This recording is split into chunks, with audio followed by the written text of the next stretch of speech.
titillate, the juices. You know what? Woo! Right now. Woo! Woo!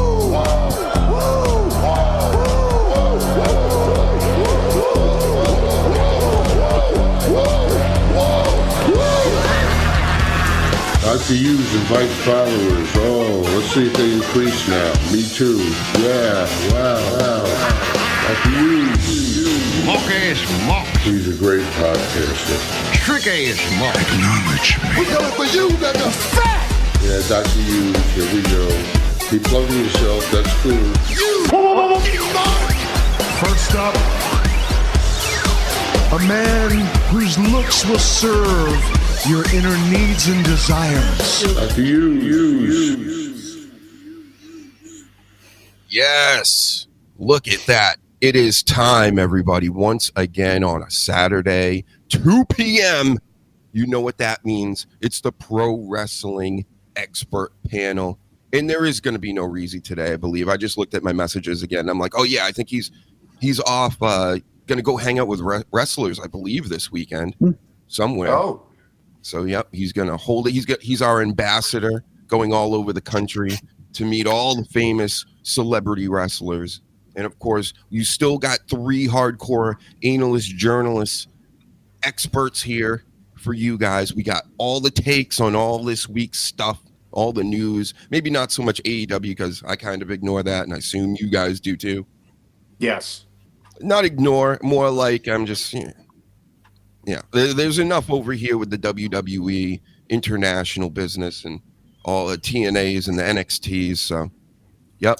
If it was my child jumping off the furniture making a lot of noise, I'd maybe pay attention. But it's not. It's someone else's child making all that noise, so I'm just going to leave them to it. Yeah. So this is the Sleaze, everybody. You know him. This is Danny Damage, of course. You know him. And this is William Robinson. Hi, guys. Looking forward to this. Shout out to you, William Robinson. I am, too. I never know what I'm going to say. I could say the most wildest stuff. And what's good with Philly Sports Pride out there, you know, this is your weekend, too, bro. Big weekend for you tomorrow. Big game going up against those pesky Washington Redskins. That's right. What? I call them the Redskins still because all the merch I have from back in the day says Redskins on it. What am I supposed to do? Buy Commanders stuff? It's the shits. That sounds stupid.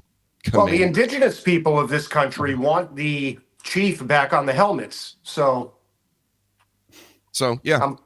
I'm calling them the Redskins too. Take that, everybody. Take that, Hansy. I'm sure Hansy's upset about it, right?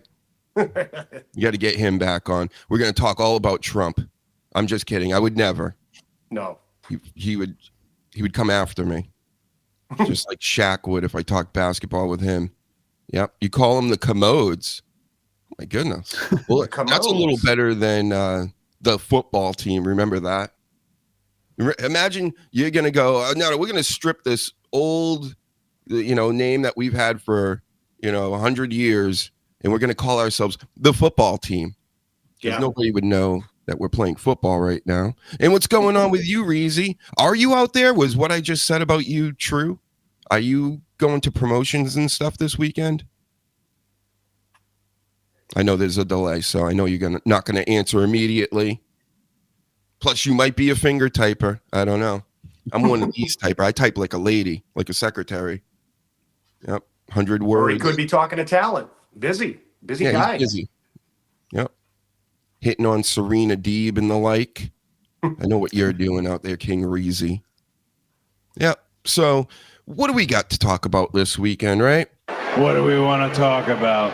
Yeah, lots of things. We got Saturday night main event tonight happening. We have, like I said, news. This Tom Pestock. Have you ever heard of him, guys? Oh, Tom yeah. Pestock. He's going to be huge. That's right. And he says next weekend I'm supposed to be on tonight. What? Right. No, he's away next weekend, but he's meant to be on tonight, maybe. Don't listen. Let's not get into the vortex here. I'm descended from the Seminoles, and we absolutely love Florida State. And I think the Commanders And the Guardians are ridiculous. Hey, there you go. A Agreed. real life indigenous Native American. And how about this for a fact? Quick Dr. Huge fact.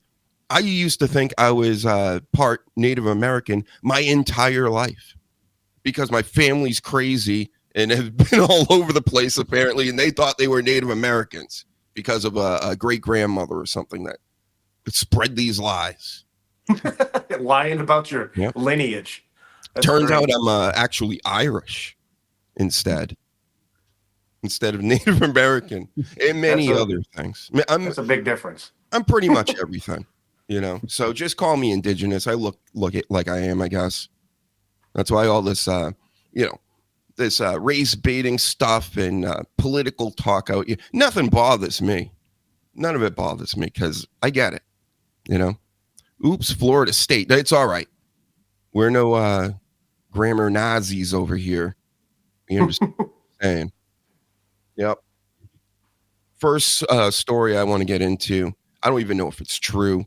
This is just in the rumor mill. People are talking about it. This Solo Sikoa. Now, the last we've seen of him, he had come out. He didn't cut a promo, and he just walked out. And then the Samoan Werewolf had to pick up the mic, and he cut a promo. It seemed all natural to me, and that they were playing this out, maybe giving him a break to come back and try to form a new character. But the story goes, he was supposed to cut a promo, this Solo Sikoa. He didn't, and just said, I'm out of here. I'm just going to leave. And then he went backstage. Triple H and some of the other guys were all pissed off. And he pretty much just said, I quit, and just walked out after they were like, what are you doing? This isn't the plan. And now there's Triple H and the company are kind of like, well, if he wants to come back, we'll have him back. But if he doesn't want to come back, that's fine. We'll let him go. You can go do something else. Because Solo Sikoa is very upset that he's not the tribal chief anymore and doesn't know where his character and career are going to go from here. Feels probably like he's been buried. And now they're going to push Jacob Fatu and the other guys. There's no more bad guy bloodline, so he's not a part of that. And maybe he feels like the rug's pulled from under him. Like I said, I don't know if it's true, but what are you guys' takes on what I just told you there? I don't know. I think we got to let this play out. This could be like a Dave Meltzer type bullshit story. So, I mean, that's the first I've heard of anything. I think it's one of those that, if it's true, you're going to hear more of it. I wouldn't believe that he would want to leave. I mean, he's one of the top guys right now, regardless of where he is. That would be dumb on his part. Got anything for us, Danny? You're a Solo guy anyway? I am now.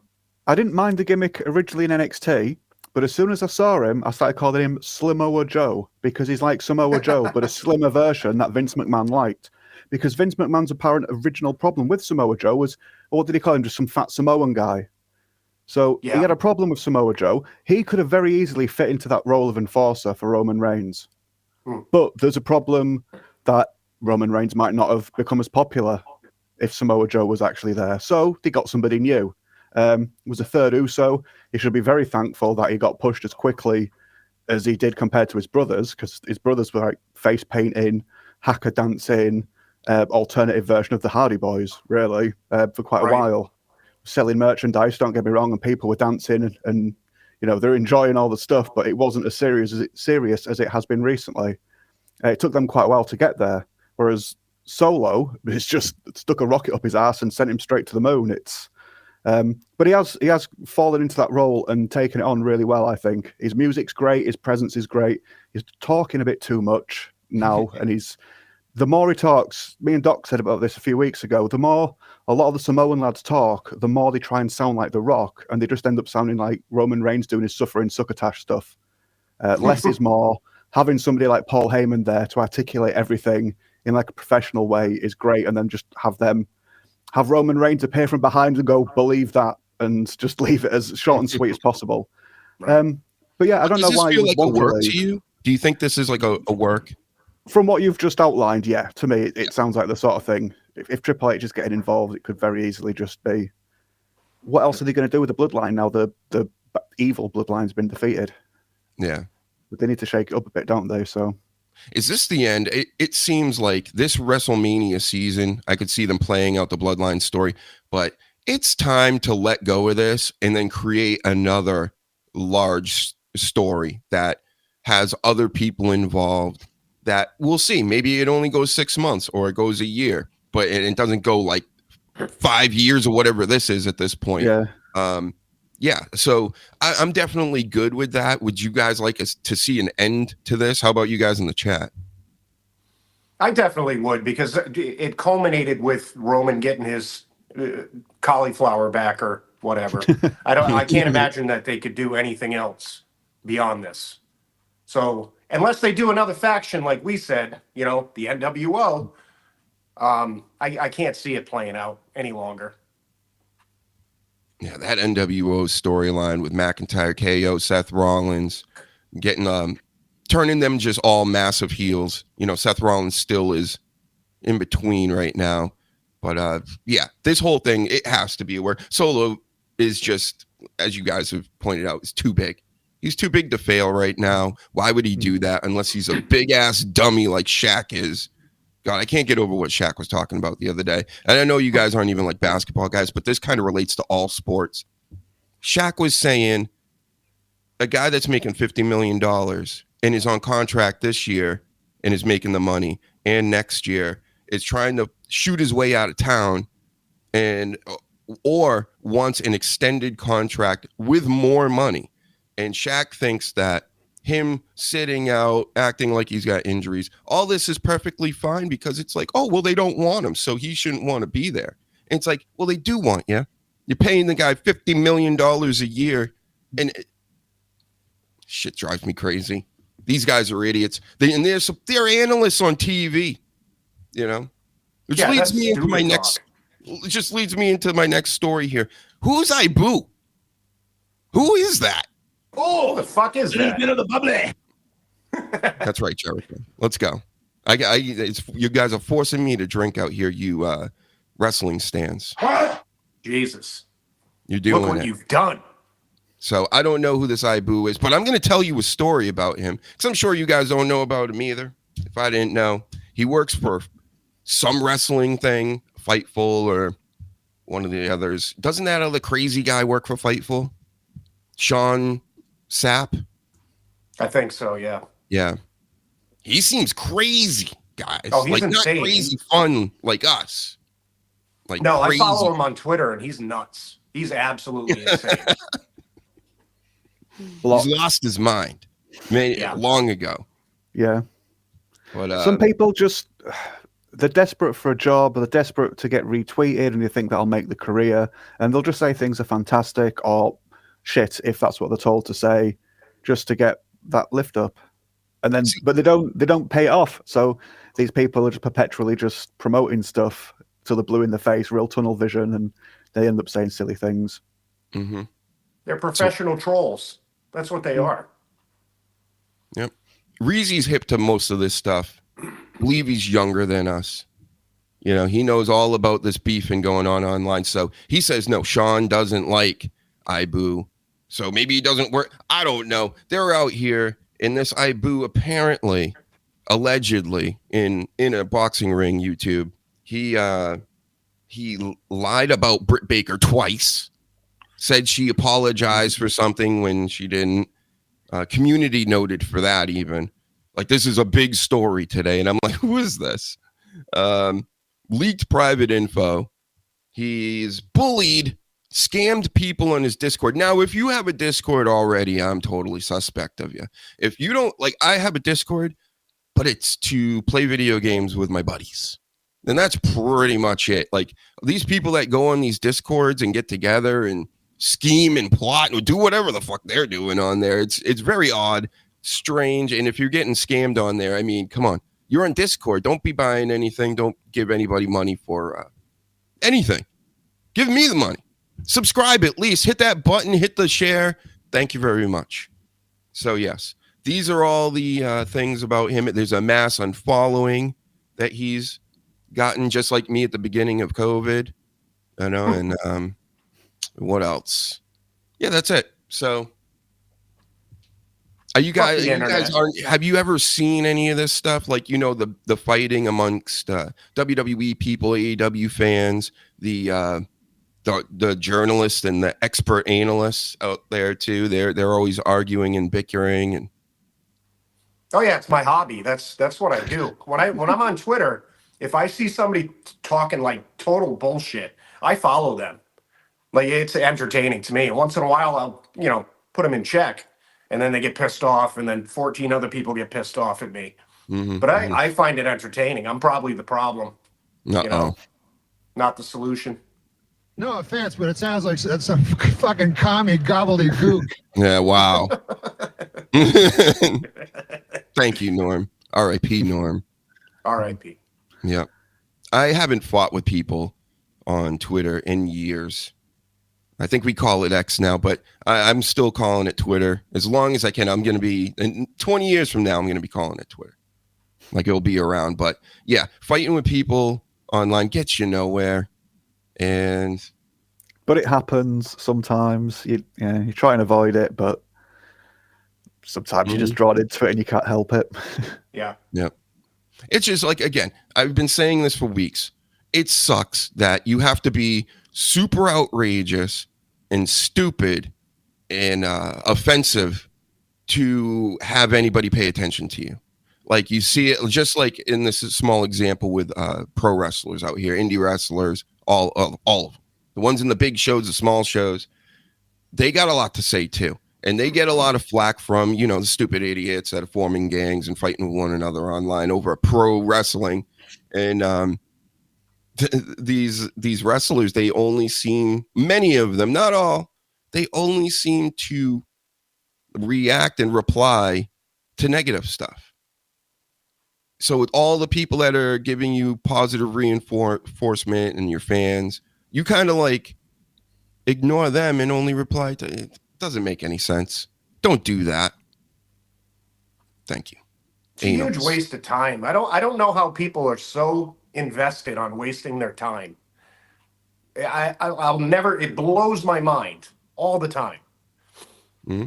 Well, that's TikTok too, which I'm on, by the way. People are amazed. They're like, "How the hell do you have an official TikTok? You're going live and you have 15 followers?" I'm like, because I'm famous, bro. I don't know what to tell you. Everybody knows Dr. Hugenstein out here. It's been funny too. Hear these wrestlers jump in spaces and fight with fans, right, King Reezy? Who's done that, Reezy? Because I want to listen to those. Way too many have.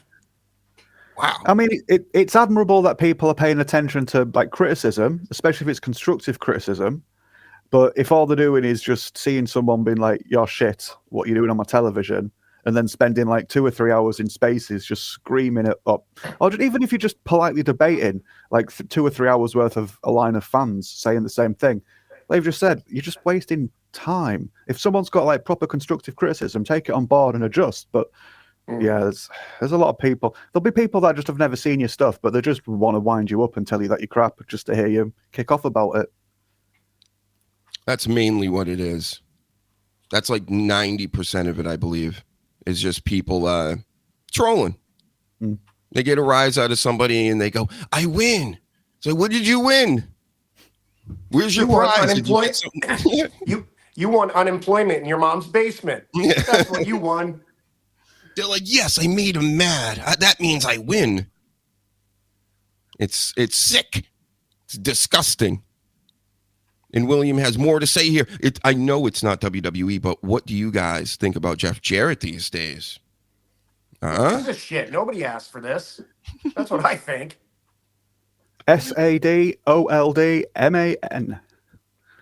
Sad old man. So, no, that's a bit mean, but it's just it's not just Jarrett, but with it being in AEW, it's just very reminiscent of dying days of WCW and seeing him a lot in TNA, and it's nothing new. And it's nice that he gets to go out doing a match and that, but I don't think it's going to do much for everybody in general. I got respect for Jarrett and everything, and he's been around for decades, and he's built up businesses and all that stuff. But at the end of the day, he's a mid-carder at best. He's never been like I'm gonna do a retirement tour thing. Like, you're Jeff Jarrett. Come on. Yeah, I mean, I see what you're saying, Sleaze, and I pretty much agree with it. He is like one of the top mid-card guys, been around forever, well known, respected by all except for the Mexican people he probably threw those tortillas at while he was wasted, right? That was great. That was one of the best gimmicks I've ever seen. Going out to a AAA Mexico crowd and throwing tortillas at them. Yeah. I didn't even mind him as the NWA TNA champion for a while because, like, he was a mid carder, but it was like part of the management, and they got the belt. So it just, to me, that just added to it. And he never had bad matches. It was just not that colourful and exciting.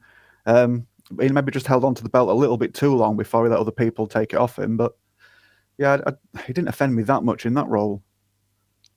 And I still love him. You know what? I like some of his best work as of late, in my opinion, is the Ric Flair's last match pay-per-view, which I actually ordered. I haven't ordered a pay-per-view, God, since like the 90s, you know, and then the network there, which I don't even consider a pay-per-view. It was only $9.99 a month, guys. It was the greatest deal on the planet to me, and has always been. And that's why I've had Peacock forever and all this. But my point is, I don't know what my point is because I'm talking about WWE Network now. See how this works? Maybe I'll have another. Maybe I'll just do that. Jeff Jarrett on Ric Flair's. It was Jeff Jarrett on Ric Flair's. On Ric Flair's pay-per-view, yeah. Pay-per-view. Farewell pay-per-view. Karrion Kross was on it before he was that guy. All right. Who else? Anyway, Jeff Jarrett was tagged up with Jay Lethal against Ric Flair and Andrade. And I'm telling you, what an entertaining just show. The whole show was pretty damn good. I don't really remember too much other than those two matches, but those were like, I guess, a couple of the big matches. I mean, Ric Flair faked a heart attack during that match. And Jeff Jarrett and Karen Jarrett are out there motherfucking the crowd left and right. It was amazing. It was great. So I thought Ric Flair was really dying out there. Reezy says he was actually doing it and he was just having a problem. I don't think so. He was definitely playing. He was playing. Definitely. It was a work. And his family were in the crowd. And they were like freaking out because they're like, "Oh my God, Rick, he's gonna die right here during a wrestling match," which is probably what Ric Flair wants, to be honest. Well, he's been talking about that he wants to come back again, and he's like 106. He's had like 3 fucking heart attacks. Jeez. Yep. Ric Flair. He wants to die. We're gonna see it. We're gonna see it. Talk about old wrestlers. Jeff Jarrett looks amazing compared to Ric Flair, and Ric Flair still wants to wrestle. Okay. I'll never forgive you, Ric Flair. You went on Kill Tony recently, and I don't even like Tony Hinchcliffe. He stinks. He's a weirdo. Guaranteed, he's a weirdo. I guarantee it. There's something weird about that guy. There's something up with that fella. But he goes on this Kill Tony, which, if you don't know what it is, it's a live comedy show, roast podcast deal that they have. And he's there because Hinchcliffe is a wrestling fan. And he proceeds to just get mad at everybody, not laugh at anything because, they're being disrespectful at a roast. And then he's like, "Oh, I'm going to leave." And so they start goofing on him a little more. And he's just, "Oh, I'm leaving." So Ric Flair, you don't even understand what a roast is. Okay. Get out of our lives. We don't want you in a wrestling ring. You will have a heart attack for real this time if you do it. And you know what? If you do come back, I hope Tony Khan has you back, puts you with all his little green wrestlers that we don't know, and they can, dump you on your head and do Canadian destroyers on Ric Flair and stuff. How great would that be? Just like do all these like high risk maneuvers off the top rope, into the crowd and shit with Ric Flair. While he's screaming about wings and energy drinks and everything he's selling at the moment. He could be the new Mae Young, where just everybody's beating up an old person. Yes, Bubba Ray Dudley can come out and like. Why was I thinking that same thing? I could just. Yep, sorry. The Bubba Ray threw a bloody table off the stage. Yep. through multiple tables and flaming. Now tables. you've got my interest. You've caught my interest now. I can make something out of nothing pretty easily. And this Ric Flair, hey, if you want to come back, Rick, sign on the dotted line, and then I'll go, ha ha ha, you're in a, cage match with that fucking maniac from GCW or something, whatever that guy's name is. They've done documentaries on him and shit. I don't even know. Like I said, I can barely keep up with WWE. Never mind the indies and AEW and all this. What's that? 10 hours of WWE a week isn't enough for you. Have another 3 this week. Enjoy. Pay-per-view coming up as well. And sorry, PLE coming up. Yeah. No, just 1 hour a week of Spanish flying Ric Flair on the top, off the top of a Hell in a Cell. And then when he's on the mat, he gets beat with chairs. That's what I want to see. Yeah, then The Rock comes out and gives him that fucking gimmick from the I Quit match with Mankind and just continuously hits him over the head with a steel chair. And screaming about how he's the final boss and stuff. I love when he's always trying to put something over, the catchphrases. The Rock he's known for this. But when he first came back and he's like, the final boss, like every 2 seconds, it killed me every time. I'm like, he's trying so hard to get this over. But he did. He's the final boss now. Because every time he said it, he had to scream it. He'd be like normal talking, and then I don't fight boss. You know what all this whole Ric Flair gimmick is reminding me of too. Remember back in the day, Sleaze, the ideas we would have, not like violence against women is funny, but just the idea of strippers, right, and the funny clothes that they wear, the big gowns and the big shoes and all this stuff. And then just doing wrestling moves on them and tossing them around. And we would sit and giggle about this. And we would think it's so wrong to talk about and to think about. But, when you actually think about some of the maneuvers that you could do with the way it would look so insane. And then we just Rollins laugh. Yeah.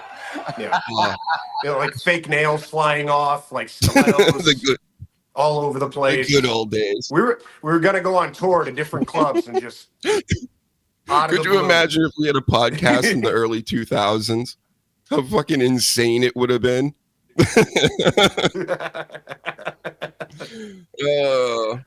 It's so tame now. Yes. It's ridiculous. We are such adults now. So mature. Now we're just talking about doing these maneuvers on Ric Flair. Like I said, Canadian destroy Ric Flair 7 times in a row, one after another, and never let up on them. If they want to get the Death Riders over, bring back Ric Flair and have him beat up every single week. By them. I like that. Spray paint Death Riders on him. That's right. Podcasts on MySpace would have been freaking hilarious. Oh, Jesus. Any other moves we can think to do on Ric Flair before we move on to something else? Just feed him to Brock Lesnar. Just feed him to Brock. Yeah, Suplex City. 5-minute match with Brock. Rick gets his wish, perishes, turns to dust in the ring. Yeah. He would just disappear like a Jedi that got killed. F5 him right off the top of a Hell in a Cell. That's what I say. right over at Pat McAfee and just fucking wipe Pat McAfee out with Rick's corpse. Get out of my life, Pat McAfee. I can't stand you, bro. My goodness. Is that Raspy Bastard on tonight? Probably. I don't even know anymore. Oh, God. Crying. I'm dying over here. I want to hear Jesse Ventura just rip into him. That would make my soul so comfortable. Cody Rhodes is on NXT the other night. I tuned in real quick, and I'm like, hey. And he's the third guy with, I believe his name is Kelly, something or other, and Booker T. So they relegated him to the third guy, the third mic on fucking NXT. This is Corey Graves, bro. You moved him aside for Wade Barrett and Pat McAfee? Get out of here. Nope. Oh, I'm man. not like Corey Graves is so I'm not good. like this huge Corey Graves stan, but come on. That's pretty messed up. For this, for that, for that face. Yeah. Chain smoking McAfee. God, stinks. Yep, Ric Flair versus Braun Breaker. That would be a good matchup for his last match. Oh God, yeah. Yep. Spear him right in half. It'd be a fatality. He needs to at least come out one more time, and 100 years old. And now this would actually make sense this time around because he'd be doing the. I'm looking for the screen. Where the hell is it? The helicopter gimmick. Yeah. Just There it like is. that. You know how like these elderly Yep. people, they like to walk around with their dongs and their balls just like all hanging out. So send Ric Flair. He should have a gimmick. He should have a gimmick that he has dementia. Yeah. Like I'd love to see Ric Flair with You dementia. would? That's what I want to see. My God, They're that's close. They're just having to like run around and close his robe all the time because he just keeps opening it for everyone to see. Yes. Be like yes. watching Biden shuffle around, that sort of tone. Just like, no, not that way, Rick. This way. Yeah, just put your robe back on, tie it up. That's it. No, don't put your balls in that. Thank you. Just go on, keep going. Yeah. As long as he does the helicopter, that's the Yes. cherry on top of this. To keep it PG, just put a sock over it. Well, play some fine. scary music. Imagine Ric Flair Yeah. swinging that at you, acting crazy. Definitely a lot of smoke and just This is the scene on the plane. This is exactly what it looked like on the plane ride from hell. It was like pitch black like this, and he comes out looking like Prince of Darkness. You remember that movie from the 80s, kids? Yep. He's like from the future going, trying to send you messages while he's swinging his dick around.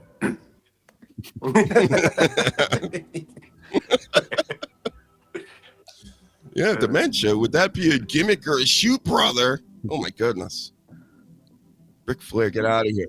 he's got to be getting dementia soon. I mean, come on. That many hits to the head and he's 106. Damn. And he's been at like 100 miles per hour all these years. He's been in the gimmick longer than he hasn't been in the gimmick. It's, yeah, he's lost. He's gone. Send this to Ric Flair. He needs to hear about all this. Thank you. Yes, definitely. I'm sure someone has to have said something to him at some point. Not everyone in his life surely just wants to milk him until his actual death. Man.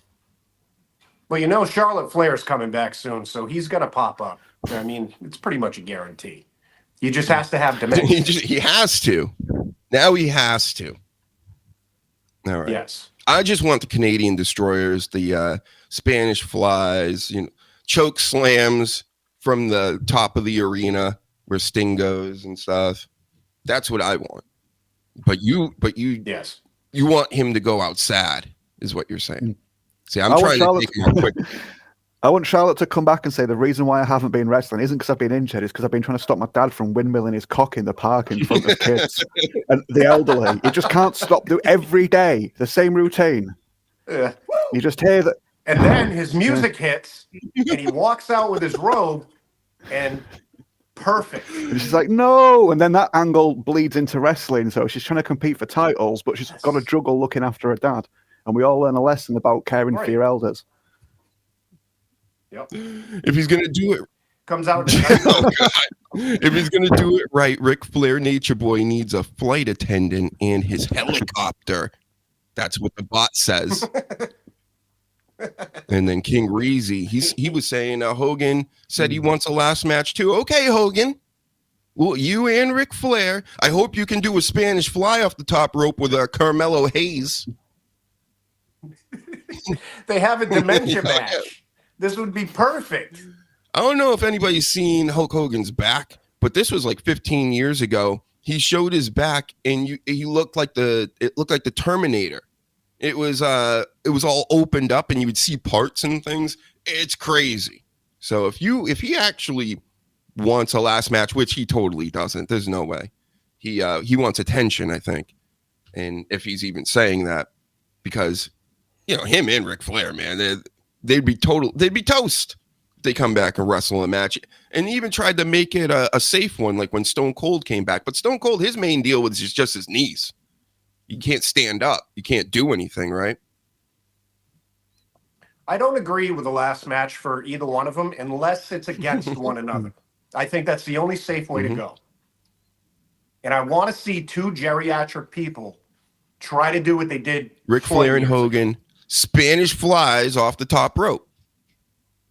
Yes. We have to write that into the show. And WWE has to listen. The kids aren't going to watch it if you're not going to do some flips. Hogan and Flair in your last match. So get those flips in. What else can they do?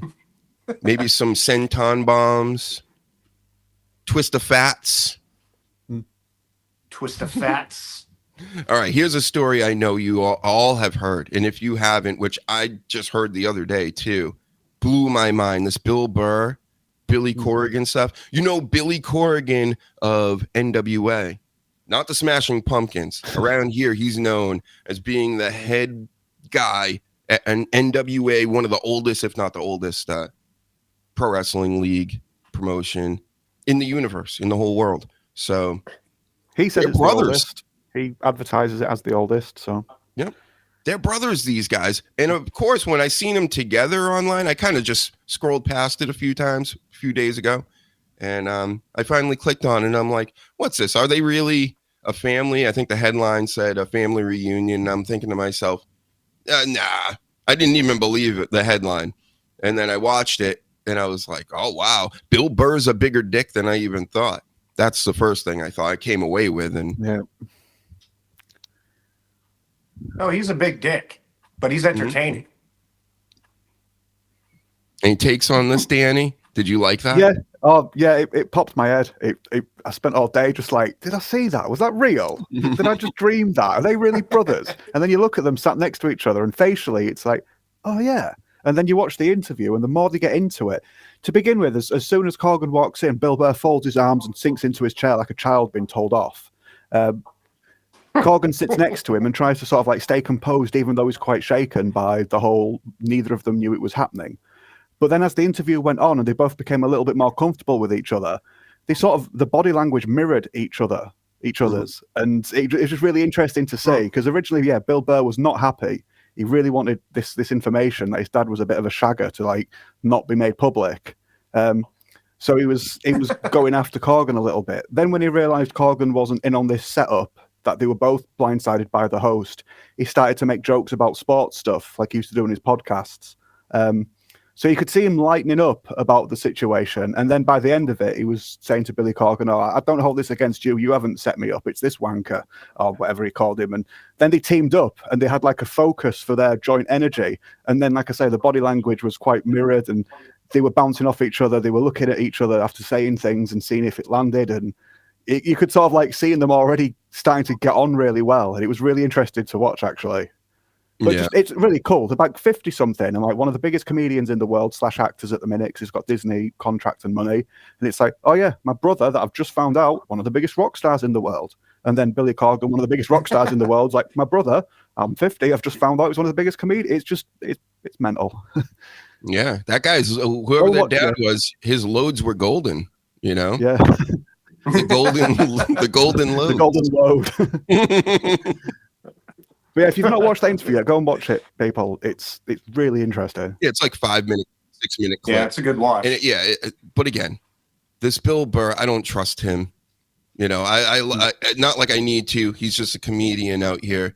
But once you start, back in my day, we called this selling out, right? Just when you become as famous as Bill Burr has become, you have basically signed an agreement that you won't say and do certain things and all this stuff. I believe he's done all that.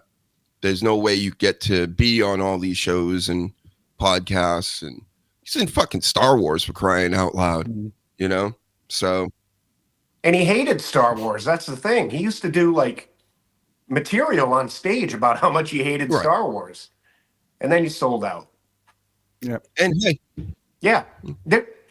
It's just cashing in now. There's no more selling out. It's sad, but there's so many people like there's so many I could name, but like I don't want to fuck up any future Yeah, okay, endeavors. thank you. Yes. We do have to keep that in Yeah. mind sometime. We are highly critical and goof on everybody, but I would love to have Ric Flair in the show. And I would even give him this gimmick, but you know what he would do? He would just quit the show midstream because he wouldn't get it. He doesn't understand what we're doing. He didn't even understand he was in a fucking roast show. So, and I think he's one of the greatest of all time. You know what I mean? I just think that situation with him being 106 years old and the helicopter thing and dementia would be money. He's one of the greatest N-word sayers of all time. Just like Hulk Hogan, right? Reezy, you said you like Ric Flair. You don't like Hulk Hogan, of course. But didn't he call Teddy Long to his face an N brother? I don't know. I heard that story. I think he Pretty did. sure he did from Teddy Long. So, yeah, one of the greats had it, like Ty Cobb.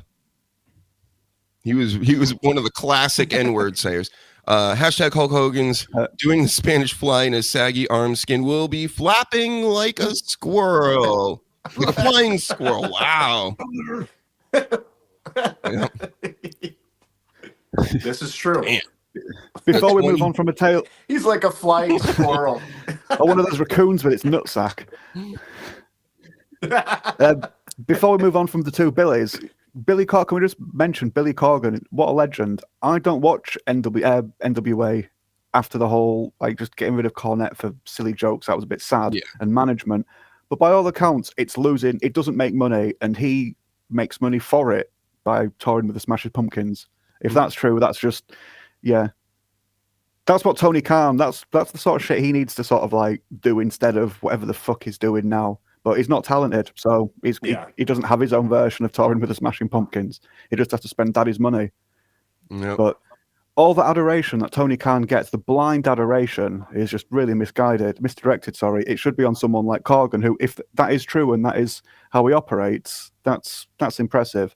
Because he could have just left it to just perish and just done something a bit similar to Tony Khan, I guess. But we got to get Billy Corgan on too.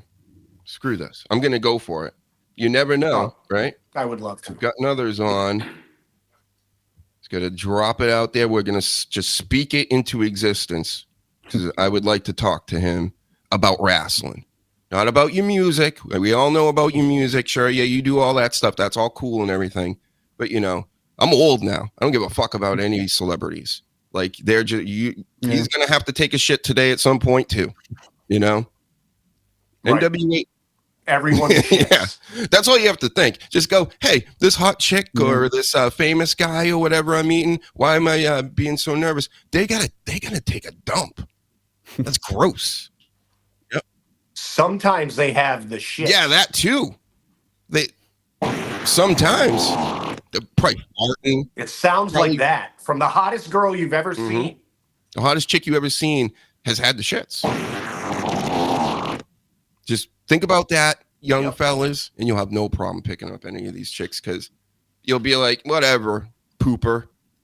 And they all fart when nobody's around, or they think nobody's around. They all do. Don't let them tell you otherwise.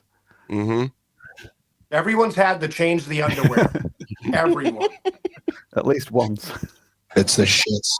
At least once. You need to know. Maybe 4 or 5 You need to know where that boundary is. Yep. They can stink, all right. So there you go. Everybody poops, y'all. See? Everybody.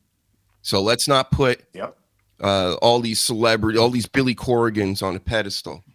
Because his advanced age, he's probably pooping more than anybody. I guarantee right now there is at least 2 people watching this that are on the toilet. Yep, maybe. Probably. Allegedly. We don't want to get. You can't really see what's behind me, so. That's right. We never even talked about your background this whole time. Oh, yeah. Do you know what this background Vince's is? T-Rex. Yeah, Vince's T-Rex. See the Sleaze nose. Yeah. Did you guys all know out there in the Hugenverse? There's a delay when the Sleaze speaks and we hear it. It's way off. What? A delay? What? There's no delay. No delay for me. I'm not hearing one. And I think, It's probably and this that's new what's mic. getting recorded later, I believe. NWA and AEW should join together. They should. You were correct, Coach. And I don't William think Corbin Robinson wants any of that shit on his shoes. Because like William Robinson said here, NWA is sad. It had so much potential at first. It did. I was watching NWA at first, and I really liked it. You know, I was like the whole retro feel of it. It was on at 6:05. You know, I remember them days, and it was great. LA Knight was on there. They had some Ricky Starks. Yep, it was kicking ass. But yeah, lately I see the numbers and I'm even sad for them. I'm like, because I subscribe to them on YouTube. Like, you should be subscribing here, everybody. But I barely watch, and I see like 1,000, maybe 500 views. I'm like, shit, man. These shitty ass podcasts out here are getting like hundreds of thousands of views, and NWA can't get anything. Come on, show them some love on there. Yep, it's a YouTube problem though. Remember when like TNA was on YouTube? I didn't watch that either on there. Yeah. Oh, I missed that. I didn't know they were. I didn't know they had a spot on YouTube. Oh dear. I know they've not been doing well at some point, but I didn't know they were doing that badly.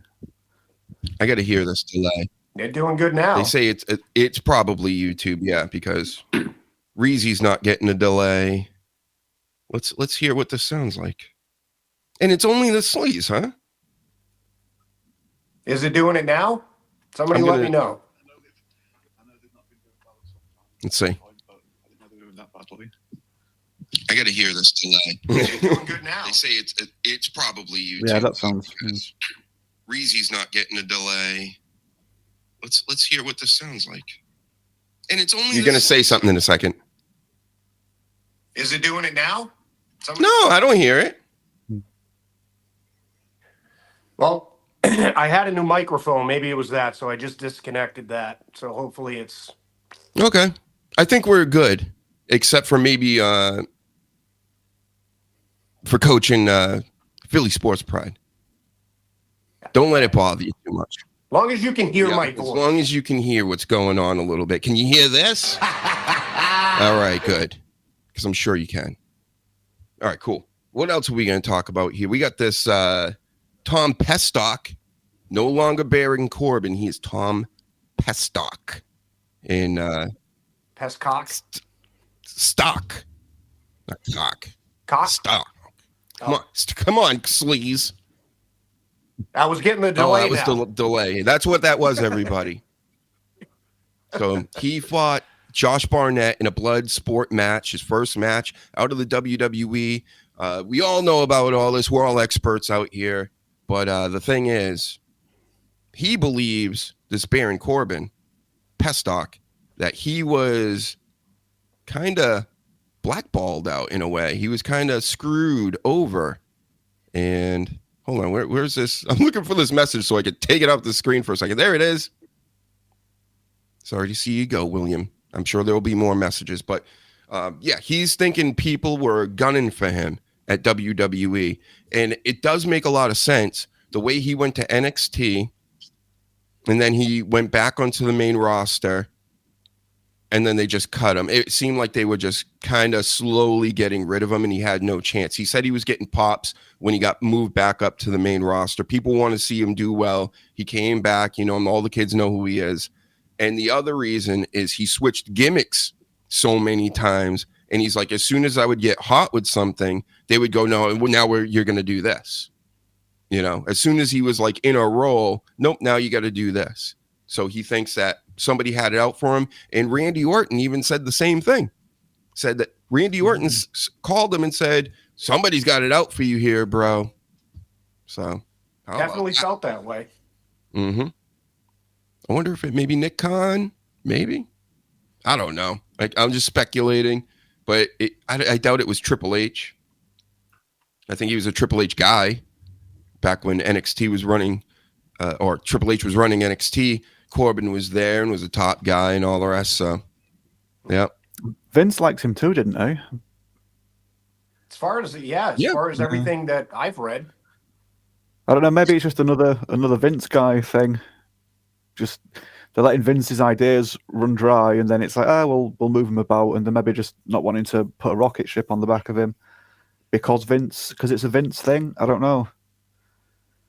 They have done it with other people. They did it with Austin Theory. He was getting pushed to the moon with Vince's egg, and then it's just nothing now. And then you got Apollo Crews is still around on my TV last night, and I'm like, and no Baron Corbin. This tells me somebody had it out for him, because Apollo Crews should be lower than Baron Corbin on that whole scale. I mean, Baron Corbin's had 3 or 4 gimmicks that have been better than whatever Apollo Crews has done. His best gimmick is a fake African. It's wild. But William says, giving your product away as on YouTube devalues it. The audience perceives that it's not good if it's free, right? Which is probably happening with my music, right? Because I'm putting it everywhere. It's essentially free. You can pick it up in Apple Music. You can go on Spotify and follow me there for free. I got the YouTube channels on here for free. But I smell what The Rock is cooking there. And you are correct. I think the same thing when I see NWA is just on my YouTube feed all the time. I'm like, well, I can just watch it any time, right? So let's just start charging everybody. Everybody send me, the Sleaze, and Danny $100 each, please, for today's show. Thank you. Thanks. You can send it. I don't know. I'll put the P.O. box up later. Okay. Number 1 album in the IWC. That's right, Reezy. See, he knows. He knows about these things. Like I say, he's a young fella. And better than Nikita Lyons' album. Better than Scarlett and Shotzi Botchhart's album that they just put out, or song. They've got. I don't want to hear that. Yeah, you don't. Better than Fozzy and all the auto tune. The heavyweight champion of auto tune, Fozzy. Yeah, that pales in comparison. My shit is way better than Fozzy. That fuckface. Shut your mouth. Shut your mouth, Jericho. Take that, Jericho. Stop singing, Jericho. That's right. You're not going to Judas affect me, and it's going to punch you repeatedly and then ask you for your autograph. In the face. Yep. So there. We've settled that business. But yeah, Shotzi and these girls all making records at the same time, all being in the pro wrestling business. There was a third girl in the Shotzi video with Karrion Kross's chick, and she's a wrestler too on another promotion. I just can't remember her name. Yeah, you could tell they're all like, everybody sounds like Madonna all of a sudden.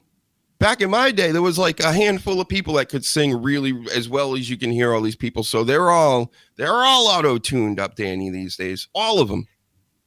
There's a good chance that they were back then as well. but we didn't know about these studio techniques. We didn't have reality TV shows. Technology's a motherfucker. It's got to see the audition process, but wait, you mean Britney Spears it baffles isn't one of the me how people still just love it, but yep.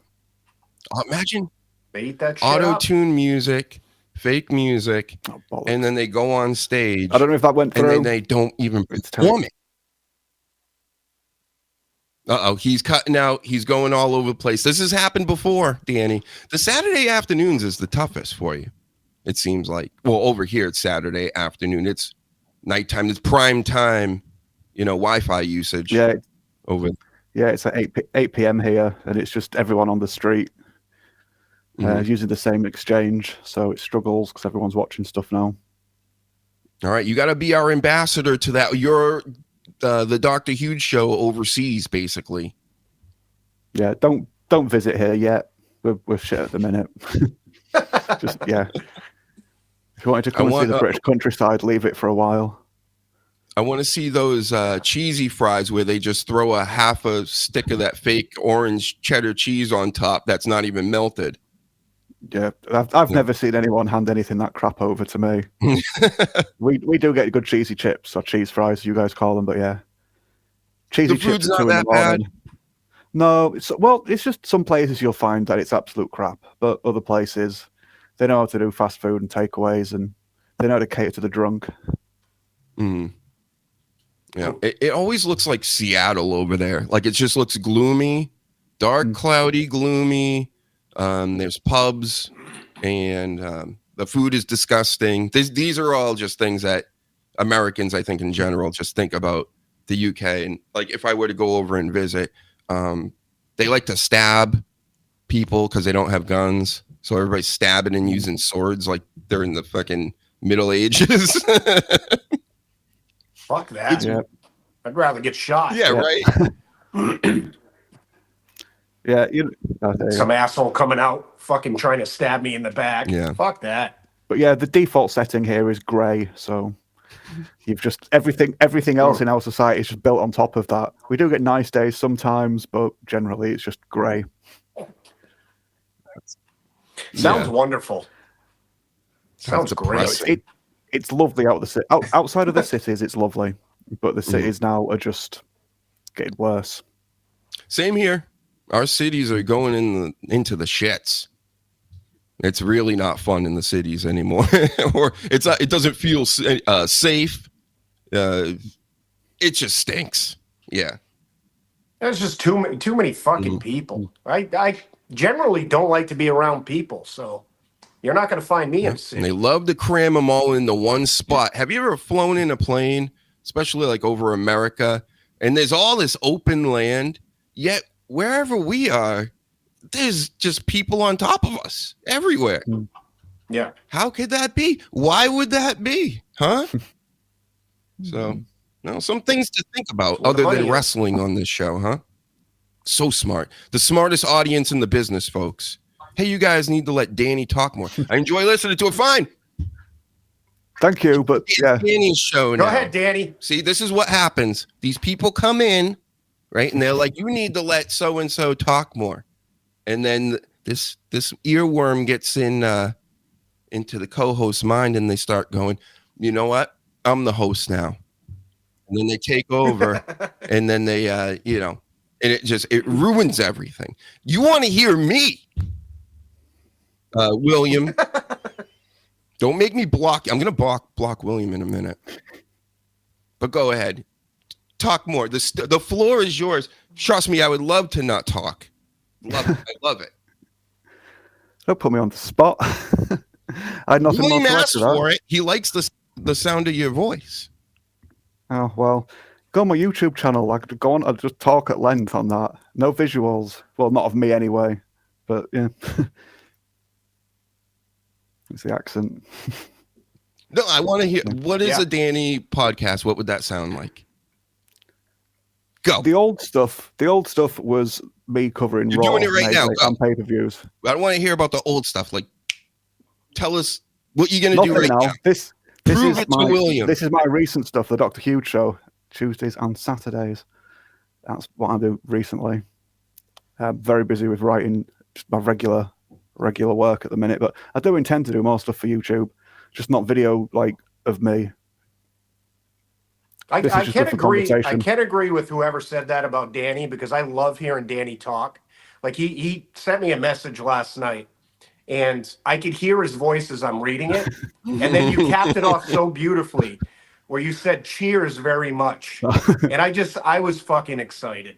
Cheers. Yes. He's a cheerser. I love it. Ever watch the show Cheers? Yeah. Yep.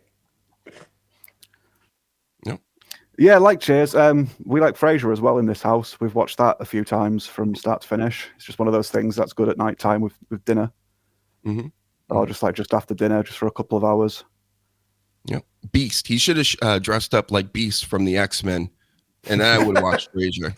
But Yeah. I remember my aunt was really into Frasier, and everybody was into Seinfeld. I never liked Seinfeld. I can't say I didn't like it. I just never watched it. I'm more urban over here. Like I watched The Martin, and In Living Color, and yeah, I would see Frasier on them. Like these guys are it's a little too high class for me. at 15 or however old I was at the time. But it takes the piss out of people like that. You're laughing at them, not with them. Well, I suppose you are laughing with them sometimes, but a lot of the time it's laughing at how poncy and silly they are. Yeah. What was man? Sitcoms they're like gones now these days, huh? Pretty much. Yeah. Shit. It's definitely no deal island, guys. Oh God. Come on. How about this, Danny? I know you know this show, Traders. I just watched a season of that. I fast forward through the challenges because it doesn't matter. Those challenges don't matter at all. It's just them accumulating money. There's no strategy involved. But again, I know a lot of this is rigged. A lot of it is it is what it is. But I still find these reality competitive shows entertaining for some reason. Can't help it. It's such trash, and I still watch it. I would rather take my shoe off and smack it in my face than watch half of that shit. Yeah, I can't stand reality TV. Yeah. The closest to reality TV I like is pro wrestling. Yeah. Not even I Love Money from VH1, where people have no idea what that is. Literally, the name of the show is I Love Money, and it was all about them trying to stay in this house. It was all the Flavor of Love people, the girls, and the Rock of Love girls, and all the dating shows they were having on VH1 at the time. And then they put them on this show called I Love Money, and it was ridiculous. This one white dude had a complete meltdown. Like, was like crying and freaking out and trying to steal something from somebody. It was a wild show. But of course, it was a bunch of people that really did love money, and they were just being their scumbag selves on TV. Again, the greatest reality TV show is the one we've already talked about. Enzo Amore and Big Kaz get a bunch of strippers in the house. They don't do wrestling moves on them. That probably would have been the gimmick if me and the Sleaze came up with this 20 years ago. But yes. They date them, and then they give them Jordans and big boots and all that stuff. And there's only alcohol in the house. Nobody can talk to anybody in the outside world, just like all the other shows. Perfect. It'd be perfect. To put it on the Peacock network, put it on after the WrestleMania, and it will be the biggest show of all time. I'm not even kidding. How about that? I'm not even joking. If they promoted it and they put it on after WrestleMania, Enzo and Kaz dating strippers, they kill it. The women would love it. I would love it. The Marks would love it. I would love it. Enzo would love it, I'm sure. Oh, he would love it. He's not doing shit. But you can't be Big Bill on there. Big Bill stinks, right? We want Big Kaz. It's horrible. Yep. Wow. So I think this is the same Alley Cat. She's called Alley Catch now. Remember there was an Alley Cat in Rocky Mountain Pro Wrestling, Sleaze? Yes. Yeah. We watched her wrestle over there or whatever online, and she wrestled this Effie dude that apparently wrestles chicks, which is I want to get into that business. I only want to if I get into pro wrestling, I just want to wrestle women like Effie. And she jumped out of the ring at him at one of these GCW shows, and her leg was like backwards. It was gross. So there's some news. I didn't know if this was the same person, but it has to be. Has to be. Here's the hope. Here's hoping. You hoping now? You wanted to get dementia too now? Is that it? The more dementia in wrestling, the better. Woo! Oh man, yeah, but it was such an ugly injury. Like the guy that was online a few years ago, just a regular guy in his backyard, and he climbed up the top rope in his entrance and turned around and jumped off, and he snapped his leg right in half. Disgusting. Man. If you're gonna be stupid, make sure it's on film. So gross. Yep. I seen one of those things you just scrolling on Twitter or whatever, and then all of a sudden it's like, I didn't need to see that. Mm-hmm. Why did that have to pop up? Or did I didn't want to see that. I should always turn autoplay off, but yeah. Well, she wouldn't have been able to handle our stripper gimmick, I think. Sleaze. Not at all. No. But how about this for a story? Naomi, she probably did beat up Jade Cargill and put her out for all these months because Jade Cargill, after the other night, this Naomi and Bianca talking about it, and she's like, yeah, I don't know who's doing it. We haven't figured it out yet. And then what's her name? Jade. There's so many Jades now. She says, you sure? So she's questioning it. She must know. Naomi, you attacked not Cora Jade, Jade Cargill. And it's all your fault. And you're going to get... Can we figure this out already? This has been dragged out so terribly long. Can we figure out who did this? And I really feel it's going to be so fucking deflating when we find this out that it's just not worth it. Yeah, it's been going on for a while, and nobody's sort of like natural with their acting ability. It's very much Total Divas. It's very much reality TV show in like the diary room. It's a bit weak. Yeah, she how about this for a fact? This Jade Cargill did toss Naomi out of last year's Royal Rumble, so maybe she's holding a grudge. Maybe. So I'm thinking it is Naomi. Everybody's been thinking it the whole time. Why swerve everybody about everything? Just do it and go, yep, it was her, you know? Yeah. Other than that, we got Bianca.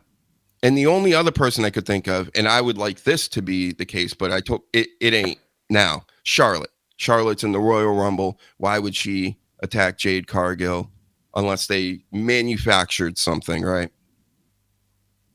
You know what they manufactured is Charlotte's new face. What? She's got a new face now. She got a brand new face. Goodness. Have you seen these pictures of her? It's very medically enhanced. She's gonna start looking like an old lizard soon. Oh man. Yeah, I haven't looked too close. There was a picture of Seth Rollins floating around there. They were promoting, I think, the Netflix thing, the original show, and he did not look like Seth Rollins, bro. That was not you. I was like, who is this? Oh, these new promo pictures and everything they've been putting out in the last couple of months have been so doctored. It's not even funny. They look know what fake. stinks? The NXT promo pictures, I think, stink. I like the color, the silver, the bright like white light, and the black and all this. But the way that they have these wrestlers, they make them look like goofballs. The women don't look good in these poses. You know what I'm talking about if you've been on Twitter and you see them promoting anything about NXT. I'm just talking about like this guy's fighting this guy, and they look stupid. It's kind of like shot downward. I don't like it. It looks silly. Yeah. And I'm starting to think that they might be using AI for some of this stuff. That's why it looks wonky. It saves getting people into a studio. If they've got like a fixed location for the main sort of like marketing team and the rest of all the talents like touring the country, as opposed to just AI in some things last minute. Yeah, I can see it. I can see them doing that. Yeah, it makes sense, but it's still bad. And William says, go ahead. I was going to say, yeah, it does look bad, but they don't care about things like that. If someone like wins a belt recently, they'll take a very obviously old photograph of somebody and just like Photoshop a belt like across the shoulder just to be like, oh yeah, this is our champion. And sometimes they look, I'm no like expert with Photoshop or anything like that, but they put stuff out that's a bit questionable sometimes on television. Miss Jackie Moore would have kicked the shit out of Jade or Naomi or any other current female wrestler. That's right, William. Agreed. True. Remember that night she was on top of somebody's neck there up in the ring, and then her whole shirt got torn off, and then BFTs were out there hanging out. Crazy. It's a great gift. Those BFTs. You know, I was talking about this the other night. Like, what's her name? AJ Lee, the girl that skips into the ring. Again, I missed that whole era of wrestling. may go back and watch it on Thursday nights here and there with the people out here. We'll all watch it together. Some of these things, we'll watch the old AJ Lee things, and maybe I'll figure out why she's really good for myself. But I actually had to question the internet and ask the Googles and the AI and say, why does everybody like AJ Lee so much? Do you guys? What was the answer? Well, AI gave me the most, tame, normal. Like, it's not going to say anything bad or critical. It's just going to go, well, it's because she was good in the ring and she had a good character and people liked her. And I'm like, okay, I get it. So I went on the Reddit boards and read from them, and they're basically like, well, great ass. There you go. It was photographs. The answer on Reddit was photographs. Yeah, it was like great ass.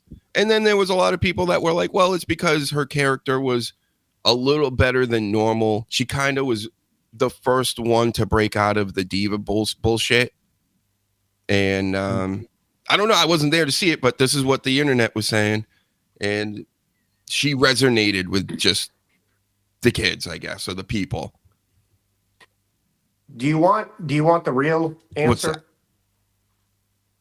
She was a good female wrestler at a bad time for female wrestlers. There you go. That's what it was.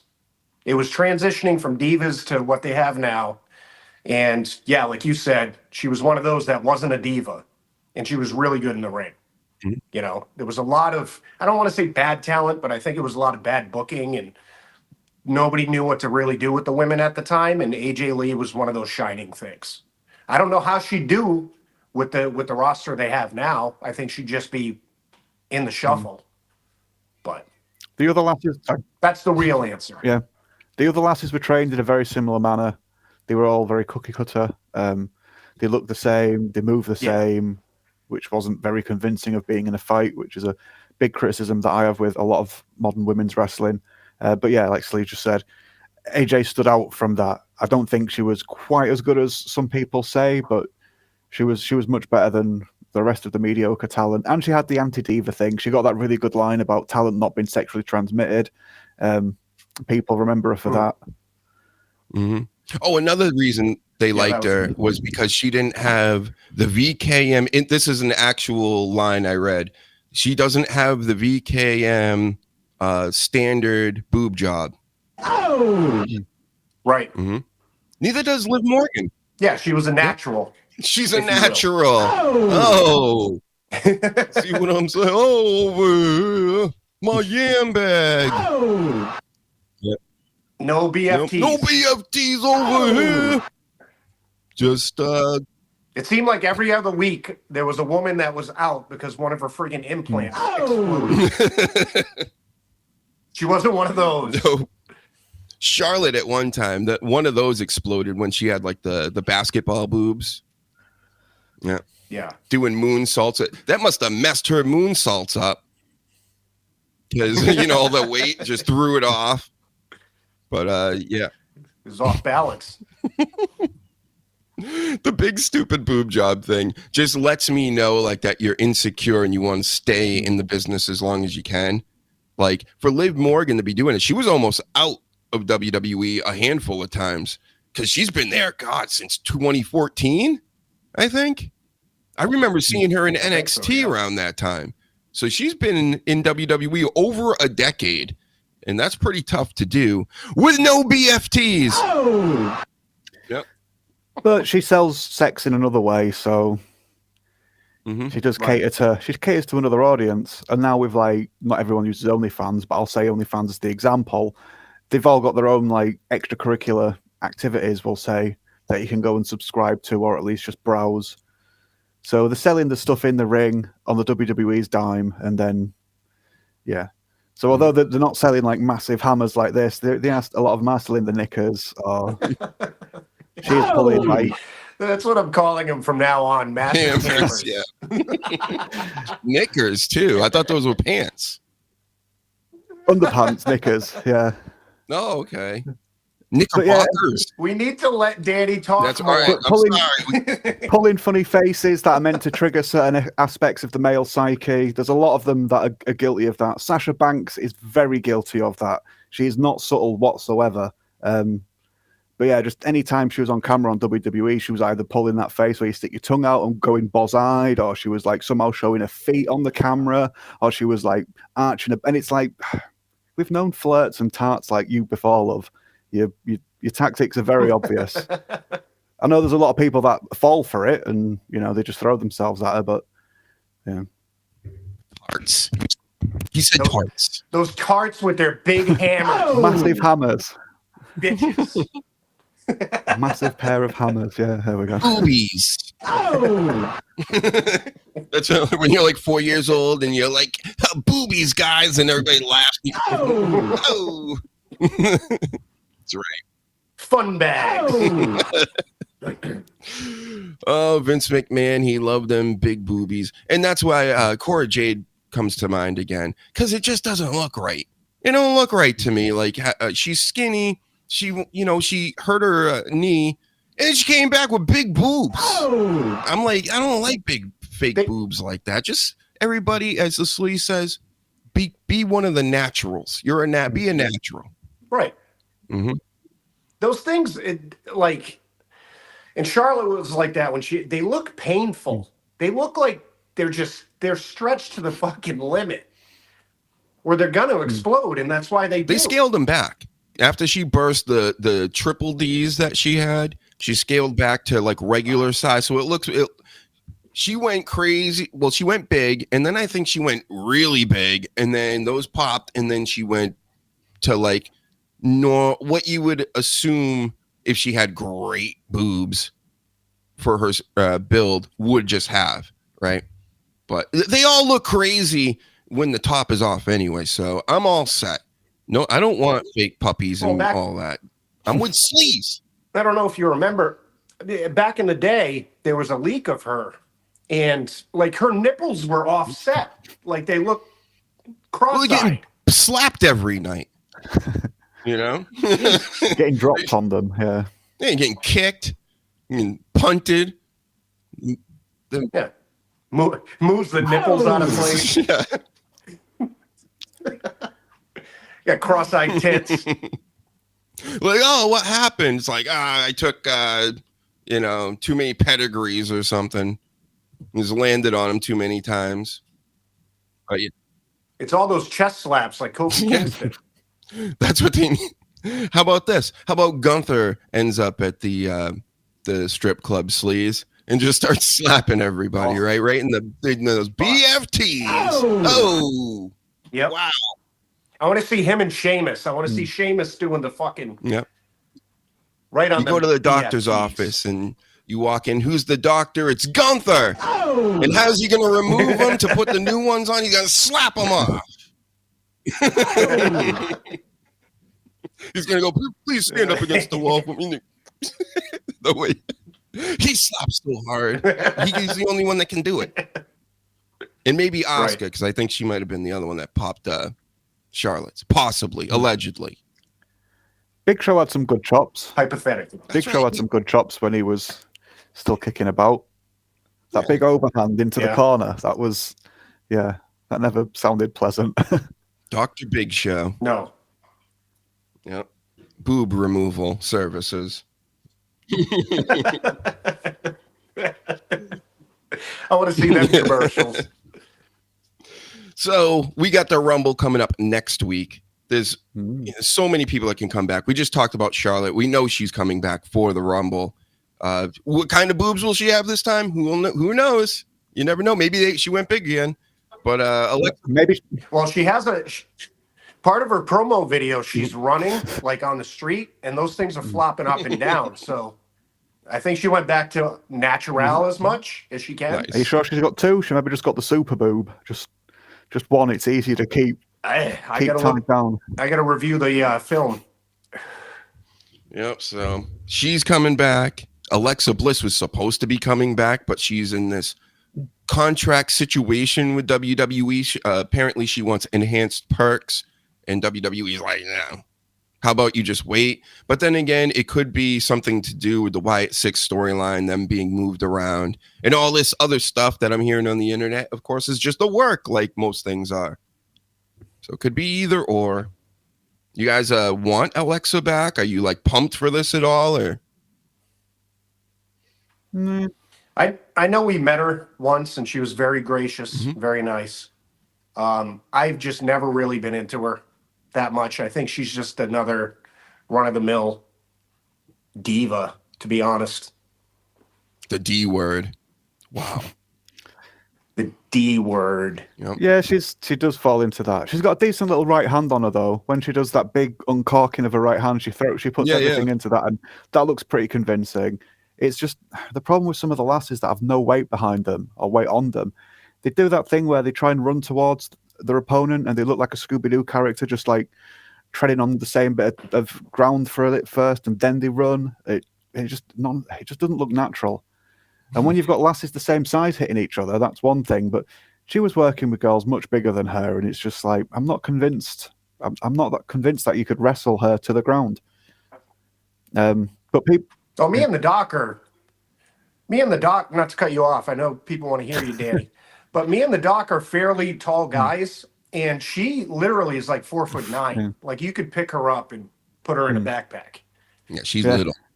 And if she was having fights with other 4'9ers, like similar weight class, then yeah, you could get a bit more entertainment, I think, out of it, or at least the perception of legitimacy could sort of like be stretched a little bit more with her. But if she's fighting Nia Jax or just anyone bigger than her, Raquel, so many I think it just looks a bit lame. It doesn't look convincing. Yep. There you go. Yeah, Alexa versus Liv, the similar build. Yeah. Fernando's right on. That wouldn't be as offensive. Or how about Alexa and AJ Lee coming back? Yeah. Whoa, that would blow everybody's minds. Except for mine, of course, because I didn't really watch back then again. And the Sleazes, because he did watch.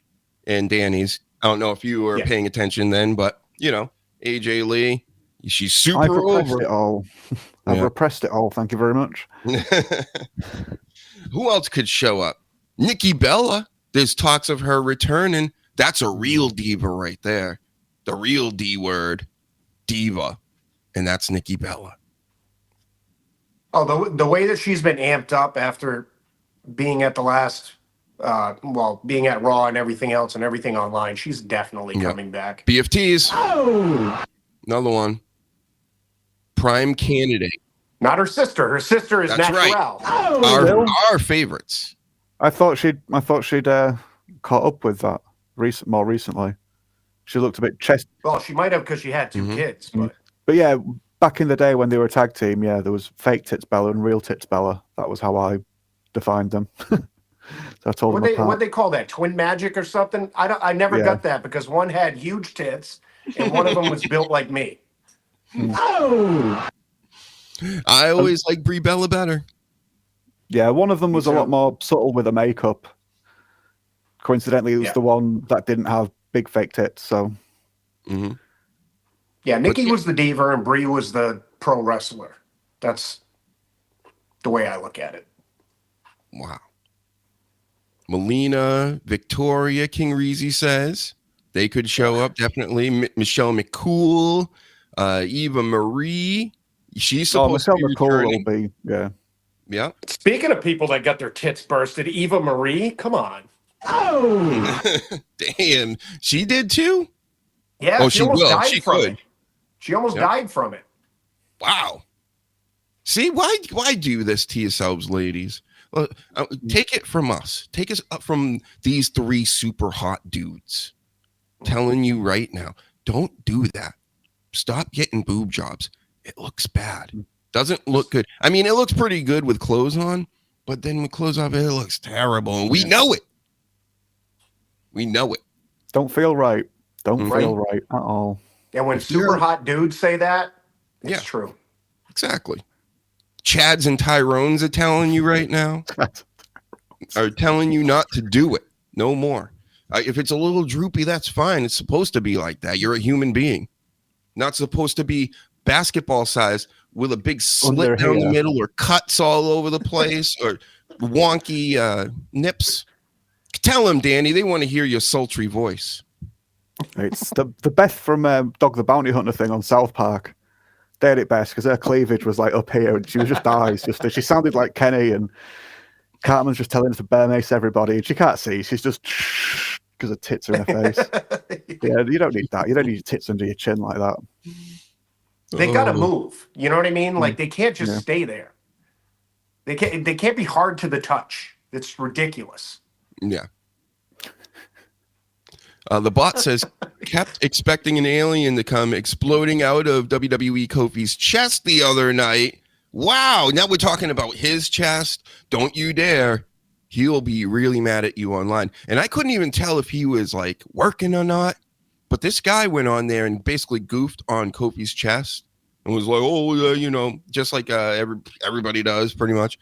And Kofi was like, well, you going to make fun of people in wheelchairs too and this and that? And I'm thinking like, what? And even the guy in the thread like answers me back and is like, or replies to me and is like, yeah, it's a little sensitive. He's like coming at me for this, It's like, this is pretty tame for what they deal with, He's comparing his chest being destroyed by slaps to handicapped people in wheelchairs.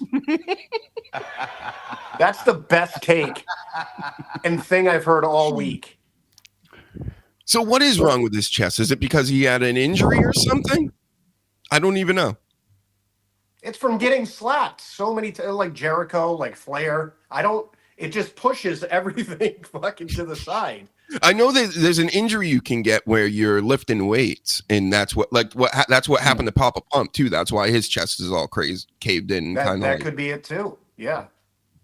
But I'm thinking like, wait, does he really have some kind of like an affliction with this, or is he? And that's why he's like actually mad, or is this a work? Because he's a bad guy now, and why not shit talk people that annoy you online? I think it might be a little of both. I think he's allowed to shit talk people now, and he will. Yeah. Yeah. And a lot of wrestlers are a lot more thin-skinned nowadays. Someone made the comparison the other day on Twitter saying, remember when John Cena went into the ECW crowd, into the venue, and everybody was just telling him to die and to fuck off and everything. But he still went in, still did his job, and still was like, hi, everyone, it's your favourite John Cena here. And he still poked the bear, even though he had an arena screaming at him. And now people get upset with like tweets. But before Cena's thing, people used to like get stabbed. Wrestlers used to get stabbed walking to the ring, and they had to deal with that. And they still turned up and went to work and just went, man, it's part of the job. Whereas now someone on the internet says, you're a shit wrestler, I don't like you. And that's it. It's nuclear meltdown. Let's get real upset. Mm-hmm. Sad. But no, I think Kofi's probably just winding people up here because he's made jokes about it before. I saw him answer about 10 years ago saying it was to do with the Big Show slapping him too hard. So he's made jokes about it. So I think he's just taking the piss. He better be. It's disturbing at this point, though. Because it does fall in line with what's going on in everything. But it reminds me of just pro sports again. These guys, like when Russell Westbrook, the basketball player a couple of years ago, somebody dumped popcorn on him as he was like leaving a game. And there's like, it wasn't even a lot of popcorn. Like somebody just like threw some popcorn down there and it hit him. And he acted like he got shot. And then he wanted to go run into the stands and everything. And it's like, really? Everybody's trying. LeBron James getting people kicked out of games. It's her, and bringing the ref over like a Karen, going, look, get her out of here. She said something to me while I'm playing basketball, making trillions of dollars. It's pathetic. Really? Soft. These motherfuckers soft. I just watched a clip the other night where Scott Hall and like half the NWO was in a ring, and somebody threw a fucking bottle at his head. Yeah. And he literally just went like this. Yeah, he smooths it back. Yeah. That's a pro. Oh, it was like a whole cupper of like drink gets in his hand. He's like, yeah, I'm just going to slick it out. He just slicked it back and started doing his fucking Razor Ramon shit. Take note. Yeah, Shawn Michaels ran off after he got hit with that battery, didn't he? Oh yeah. Someone threw one of the rectangular batteries, a D battery, I think. No, I can't remember what size they're called, but yeah, the rectangular ones. Someone lobbed one of those at his head, and he was just like, "Yeah, that's it." He's like, "Fuck you guys," and he just left. Mm-hmm. Shit, man. But now you can't even use words. We have to sit there like the Japanese and just go like this. Okay, I'm just gonna watch now. Are you allowed to boo people still, or just hold a sign that says, I disagree, but I'm not going to say it loudly? Everything stinks now. Well, hopefully it's getting better. As I keep saying, I think culturally things are going back to normal. I think we started everybody was getting bullied by crazy people for like the past 5 years. They like people that are so scared of everything, they're just going to try to bully us into submission. It ain't working. Clearly didn't work. So maybe try again in another 5 years or so. But I don't think it's happening anytime soon. This whole bullying deal. Yeah. Other places are seeing it and seeing you guys, and they're making very similar moves. And yeah, I'm looking forward to it. I think we're going to see some good stuff. Good. Yeah. Good. Hope not everything's going to get fixed, but some things have already started to be dealt with, which is more than you can ask for and more than you're used to. Like I say, just look over here. What a bloody mess. I don't want to go too much into it, but yeah. Yeah. Well, I didn't, not to get into politics, but not a Trump guy, but the other day in Boston, they got like 30 like high level like criminals that were immigrants, and they got them the fuck out of the country. So Nice. I mean, we're going in the right direction so far.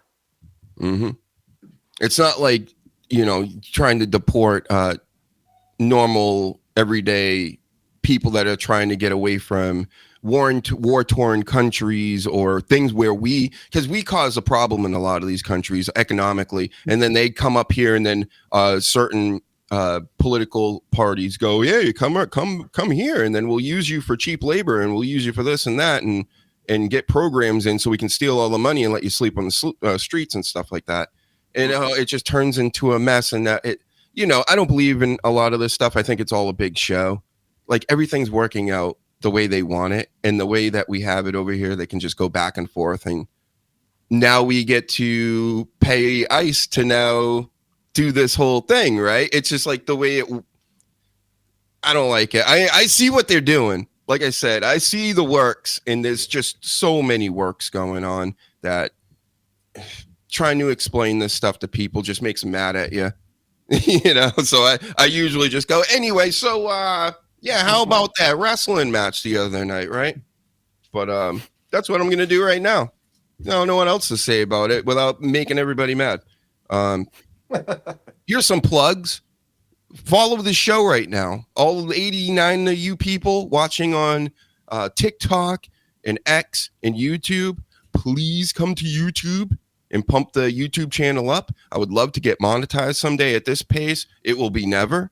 But if I can, we're growing this audience. We're getting a little more every time we do a show. It's been great on the 2 p.m. shows with the Sleaze and Danny and Reezy and everybody.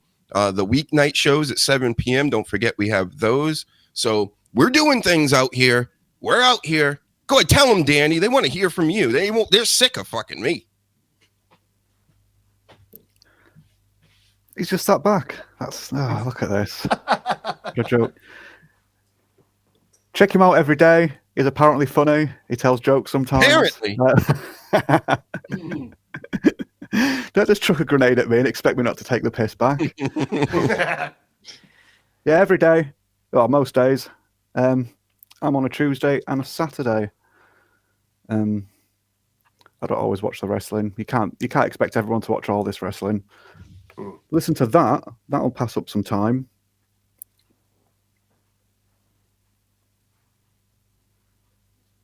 And watch Cody Rhodes upside down. It's still really disorientating, even though I've seen this photograph so many times.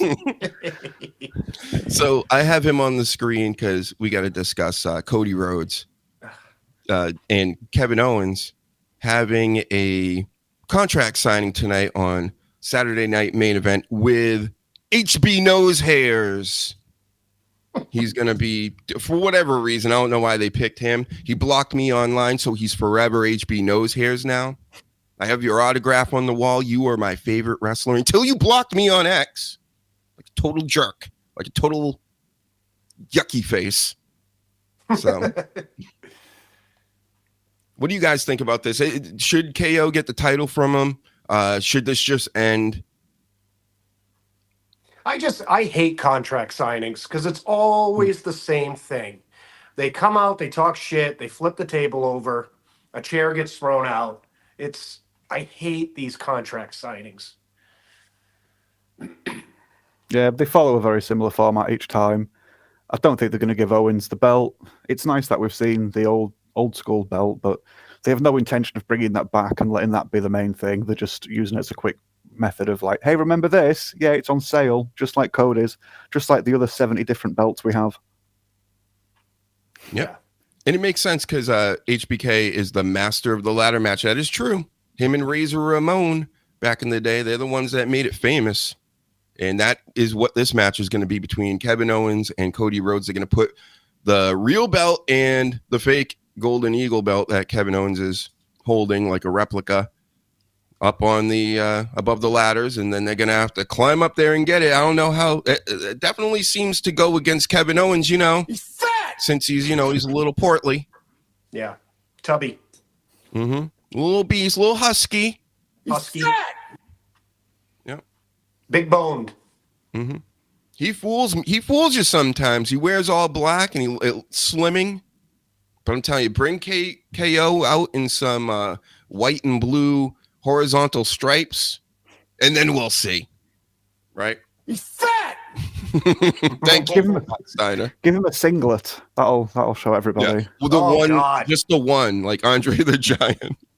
I'm sure he used to wear a singlet in Ring of Honor. Yeah. He wasn't so Oh, fat. Yeah. He's fat. He was still a little chubby, but he wasn't. He didn't have the gut, we'll say. What? Of course he has the guts. Fat. No, before, like when he was young in Ring of Honor and he wore the singlet and looked a bit like an amateur wrestler, he was just a little bit of a belly. He didn't have the giant gut like he has now. Yeah, definitely. That was just a guy that looked like him called Kevin Steen. Right. Oh, that's right. Yeah. My mistake. Yeah, he's off somewhere else. That's a whole different guy. This guy over here, Karen Owens, he's fat. That's how I know him. Ever since he showed up wearing his basket, he's actually dressing a lot better these days with this run.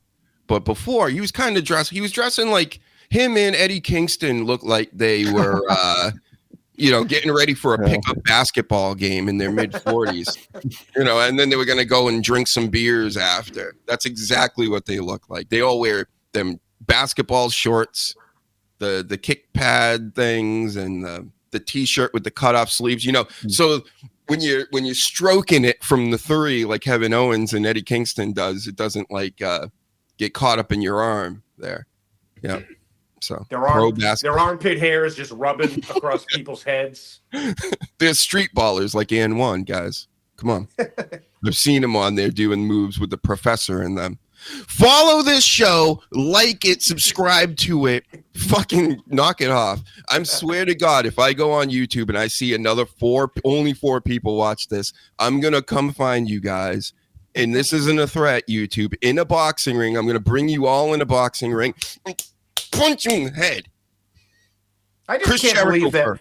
I can't believe that YouTube at this point, because obviously, technically, we get a lot of views from like X and all that. I can't believe that they can't grab numbers from other programs at this point. Like, I don't know how anybody monetizes on YouTube. I have like hundreds of millions of viewers last night doing the 7 p.m. show during the week. And I go and I look at YouTube and it says, I have 4 people watching and 4 likes. Are you fucking kidding me? Yeah. Should be 1,000 million likes like Taylor Swift videos. Right. That's how great this content is. I mean, the guy with the creepy smile. The guy with the creepy smile and the Lunchables knockoff and the energy drink and everything else they sell to kids. That's what you need. You need to exploit children and sell them stuff. I think that's what gets you pushed Mr. on here. Beast. I wasn't going to name, but yeah. Can I blaspheme against him on his platform? Yes. How about this guy? You guys like them?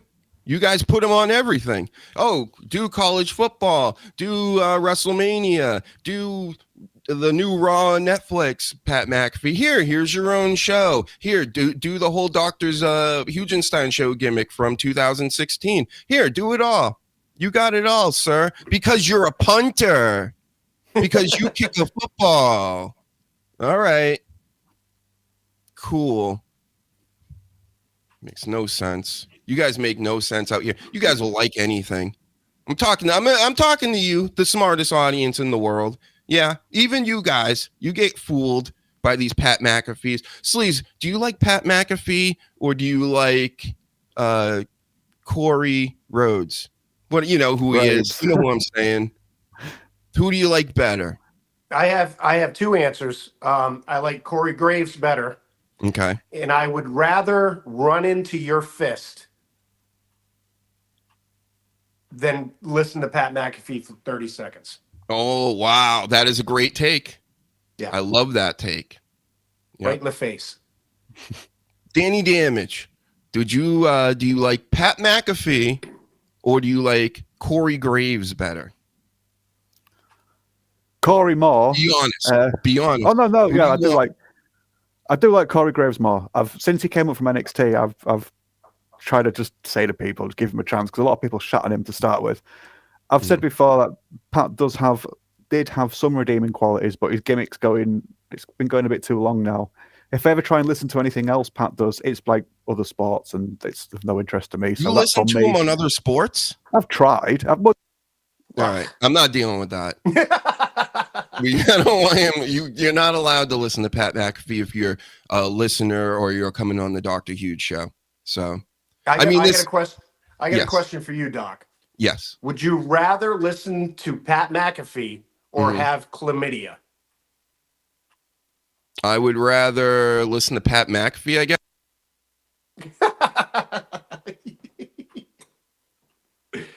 Well, that's the end of the show, guys. I guess we'll see you next weekend. All right, we're back. Fine. I'll be in the bottom this time. I'm a bottom right now. Yeah. We're on top, Danny. Listen, I can't go against the rules. If you pick Pat McAfee for anything, then you can't be on the screen for a little bit. No. So that's how much I don't like Pat McAfee. He stinks. You kicked yourself off your own show. Yep. I might do it again too. I mean, throw a few other STDs out. I might pick Pat McAfee over him. Yeah. Would you rather have gonorrhea? Oh, don't do it. I can't do it. I got to host a show here. You know what? I'm going to let Danny, would you like to host a show? Because I take Pat McAfee over gonorrhea. All right. Braun Strowman and Jacob Fatu is next, Danny. Well, those two are going to batter the absolute piss out of each other, I imagine. Just like, I'm just going to go straight to the next match as well now. Just Gunther. No, Sheamus and Gunther. Yes? No, it's Gunther and Jey Uso, right? Who's Sheamus smashing the shit out of? He's fighting Braun Breaker for the IC title. Braun, that's it. Sorry, I knew it was just two big slabs of meat beating the crap out of each other. But yeah, there's a lot of that. Yeah. Yeah. That'll be good. I'm not sure who's going to end up on top properly because it's just going to hurt either way. But they are fun matches to watch. I love when I'm watching a match that I don't give a shit who wins because they're just going to beat the shit out of each other. So yeah, that's fantastic. And situations where it's like, yeah, I wouldn't take that. I do not want to be slapped like that or hit like that. And Sheamus is one of those that has just forever just been like, I'll take the bump. I don't care. Oh yeah, just hit me with it. I'm thick enough. It's not going to hurt me. Yeah, that's what I'm looking forward to. Then slapping the shit out of each other. Oh, he's back. There you go, William. That was for you, William. See, he said he can't usually watch during the weekdays, but he'll continue to watch on Saturday afternoon, just like all the rest of the millions out here. Thank you very much. And all the people that are going to be listening on the podcast, many, many more people than the live, but slowly but surely we're getting the people on the podcast over to the lives, and we're getting the people on the lives over to the podcasts. Again, Apple Podcasts, SoundCloud, we're there. I've been posting I post a few of them this week. They're usually 2.5, 3 hours. Go have fun with that. But yep, another match we can talk about tonight. Ripley versus Nia Jax, who I like to call King Kong Peg Bundy lately because of that cheetah outfit. It was ridiculous, but I can't stand Rhea Ripley. I like Nia Jax as a bad guy heel. The crowd boozer, it makes me laugh. Rhea Ripley, this Vampiro in Frankenstein boots. Yeah, Terrible. Marilyn Manson. Have you noticed? They're not allowing her to do like solo promos. They're always Nia Jax has to come out. Tiffany Stratton has to be there. Somebody has to be by her side because she stinks on the mic. It's the shits. Mm-hmm. Yeah, and it's been much better that way too, because listening to her is. I'd rather listen to her than Pat McAfee. That's tell true. you that. Mm-hmm. Yeah, give her a podcast. Give her the biggest podcast in the world. Why don't you? That would make sense. And Sasha Reigns, the greatest correspondent ever of the Dr. Huge Show, wants Sheamus to beat Braun Breaker. Yep. Sorry, Sasha. I don't think that's going to happen. But it'd be nice Then for we his get the big story match. to get that belt, but yeah. Also, I can't see it happening. Not against Braun. Well, you're a huge Sheamus guy being across the pond, aren't you? Yeah. I wouldn't say a huge famous guy, but no, he's good. We were just saying when you disappeared for your crimes against your lovely Pat McAfee fan club. Yeah, he's good because he just doesn't mind taking a beating if that's what the match needs. And if someone's going to get hit with something, he'll happily just go, yeah, I'll take it. That'll do. Not because he's from over here, but yeah, he's tough. He's a tough. He's a tough bastard. Yeah. And then the main event. There's 3 matches that are just. I don't care who wins. I just want to see people beat each other up. It's Nia and Ripley, Strowman and Fatu, and then that match. It's 3 just. Slobber knockers. I feel going to be brutal fucking matches. Mm-hmm. Yeah, they definitely saved the bangers for the Saturday night main event. But then this last one, I don't know if this is going to be a banger. Gunther versus Jey Uso. I mean, Jey Uso, they call him main event Jey Uso. This is going to be the main event. This is for the title. I love the promo that they did earlier this week. That's exactly what wrestling should be, especially at this time. The babyface didn't look like a total punk, even though the truth was told. It wasn't told about that you look like ridiculous and you look like a clown and you say yeet all the time and all that's just stupid. It was more, oh, you're going to go help your family again. And as soon as Roman, whistles, you're just going to go run away and go help them. And I'm here to win titles. And that's what your role is, to go be a sidekick. And I thought it was great because then Jay flipped it on him and kind of, he didn't look bad. I can't really remember what he said back to him, but it was something to the effect of, yeah, well, these people are riding with me and blah, blah, blah. And then they yeeting and they were all with him again. And there's a clear face, clear heel. And other than that, I'm not looking forward to the match, but I think the lead up has been pretty good, at least. And it's been a short one, but I think I expect a lot of slaps tonight. But then again, he's been taking it easy. Have you noticed? This Gunther hasn't been slapping everybody. He should be. As much. I paid big money for this shit. I want to see him slap everyone. Mm-hmm. Slapping machine. Big slapping meat. What do they say? What's the phrase? Big sweaty slappy men slapping meat or something? I don't know. I'm sure Kenny Omega knows the phrase. If you know what I'm saying.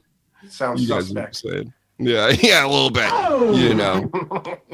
He was in Sissy Boy Slap Party. That's what I'm talking about, folks. Oh, there we go. Not making any sexual innuendos or jokes or anything. I'm just stating facts because I'm an analyst, journalist, expert, all the rest. Do you guys have anything else you want to talk about here? Because I'm pretty much done. I mean, there's a few other things. Britt Baker Have you heard? Have you seen? She's supposedly pissed off a lot of people, and I've heard this over the years. But let me get my Britt Baker notes out. Well, did you before you get into that, did you see the leaked audio of Tony Khan talking shit about her? I heard that was fake. I heard it was. Yeah. Sounded like him.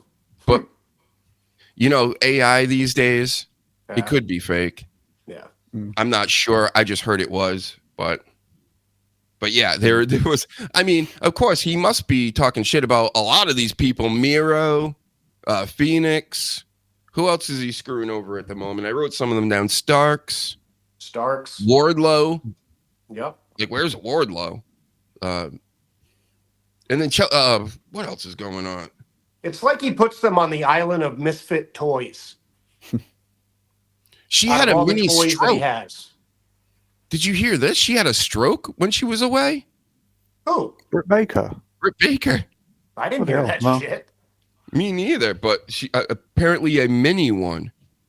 Yeah. Wow. And but yeah, the news is she's wildly unpopular backstage. She was beefing, MJF's girlfriend, Thunder Rosa, and she's politicking like Hulk Hogan, supposedly. She should be, because she's one of the very few talented people that should be in the other company. Before it's too late. You want her in the dub? I do. Yeah, she's definitely trainable. There's plenty. She had promised from the start. The only problem is they just told her she'd made it before she'd even got to the end of the race. So she didn't improve for quite a few years, and she stayed the same. She stagnated. But if she does finally get free and then go to NXT or something, they'll be able to point out what's good about her and what's bad about her, and they should hopefully be able to help her get the best out of it. But won't happen. That won't happen in Tony's toy box. Well, they have, not that I've been watching AEW a lot, but they have these, I think it was like an all access thing where they just follow them around and in real life and all this stuff. And she had a problem that I guess Thunder Rosa had hurt her back. So they were going to have like an interim women's champion or something like that. And she was backstage bitching and moaning like, nobody's telling us when she's coming back. Like, is it going to be like a real title? Like, what the fuck is going on? I thought it was all valid. Like, they weren't informing the women like what they were doing whatsoever. So she's like, well, what the fuck? The fifth pillar. But it's just funny. Tony Khan just keeps getting into feuds with all his top people. Yeah. How do you mess up Wardlow? Yeah. It's almost like it's not everybody else, Tony. It's almost like it's you. Yeah. Yep. I've been saying since like the first pro wrestling expert panel, he just needs to get out of the way. Yes. And he won't. When he wasn't heavy deep in it, when they first came out and Cody was there and everything, they were on fire. And then everybody got aggravated and he took over and Cody left, and it's been horrible. It's been horrible. All right. Well, I think that does it for us. Do your plugs, boys. Go ahead, Danny. Everyone wants to hear you. DannyDamage.co.uk. Twitter is at Blunt Damage. Wrestling, entertainment, comics, politics, bullshit, memes. There you go. Thank you very much, Sleaze. I'm on Instagram. I'm on TikToks. I'm on the Facebooks at the Sleaze52. Higher Love Creations does all the promos. Look them up if you're in need of anything. She's very good at what she does. And thank you guys for coming on again, of course. Everybody, like, share, subscribe. Really, I mean that. That's not just a phrase that I'm saying. Do it, please. And it would help us greatly, especially on YouTube. Shout out to Sasha Reigns years ago. And, this is Cooking with Mafia. Shout out to you, bro. Look who's there. I told you, all the old timers are coming back. We're starting to get them back, Sleaze. Hell yeah. Years ago, when AEW started, the Sleaze and Justin went to one of the shows. That's right. See, he's been down since day one was Ish. William Robinson, of course, great in the chat today. Everybody follow each other in the chat. See you next time. See you later, Philly Sports Pride, and everybody else that came through today, this afternoon, this evening, wherever you're from around the world. Shout out to you. We're the best. We're the experts. That includes the chat. That includes the listeners on the Apple Podcasts and the SoundClouds. We'll talk to you